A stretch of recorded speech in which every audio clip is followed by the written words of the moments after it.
இப்போ 15,000 பேருக்கு இப்போ அன்னதானம் சேர்த்துக்கு என்ன சடங்கு செஞ்சுன்னு கேட்டேன். எந்த சடங்கும் செய்யலை. ராமலிங்க சாமிகளே, மாணிக்க வாசகா, தாய்மான சாமிகளே, திருஞான சம்பந்தன்னு கூப்பிட்டோம். ஞானிகளை கூப்பிட செல்வத்தை அள்ளி கொடுக்குறான், எது வேணாலும் செய்கிறான். அப்போ எங்கள் பூஜை ரொம்ப லகுவான பூஜை. இப்போ நீங்கள் இப்போ சில பேர் மாவிளக்கு போடுறான், இப்போ வெண்பொங்கல், காட்டு சக்கரை பொங்கல் வச்சு பல வகையான பதார்த்தங்கள்லாம் வச்சு பூஜை செய்கிறாங்க. இந்த காரியம் நடக்கலை. இன்னும் சில பேர் ஆடு கோழி வெட்டுறாங்க, அதுவும் நடக்கலை. ஆனால் நாங்கள் ரொம்ப லேசாக செய்கிறோம், ரொம்ப கடினமில்ல. ராமலிங்க சாமி நாமத்தை சொல்கிறோம், மாணிக்கவாசர் நாமத்தை சொல்கிறோம், அகத்தீஸ்வரர் நாமத்தை சொல்கிறோம்.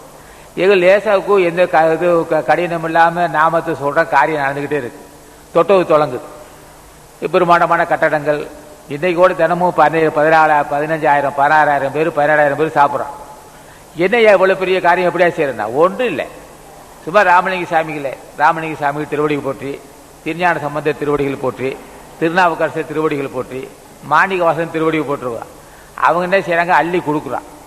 அதே மாதிரி நீங்கள் என்ன செய்றீங்க, இப்போ குடும்பஸ்தர்கள் இது மாதிரி ஞானிகள் நாம சொன்னால் குடும்பம் நல்லா இருக்கும், கடன் சுமை இருக்காது, நிம்மதி இருக்கும், நோயில்லா வாழ்வு அமையும். அப்போ பூஜையும் லகுவாக இருக்குது, எந்த ஆரவாரம் இல்லை, பொங்க முடிவரையில் இது மாவிளக்கு போகிறதில்லை, எந்த ஆடு கோழி வெட்டுறதில்லை. இந்த மாதிரி லேசாக செய்துக்கிட்டு நாங்கள் காரியம் சாதிக்கிறோம்.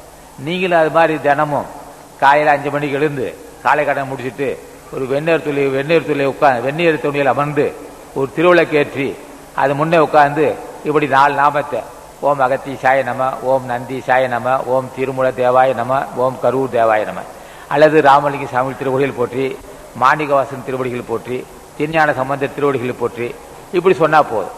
இதனால் என்ன லாபம்னா யாராலும் சாதிக்க முடியாது சாதிக்கலாம். அவ்வளோ பெருமை இருக்குதுல்ல.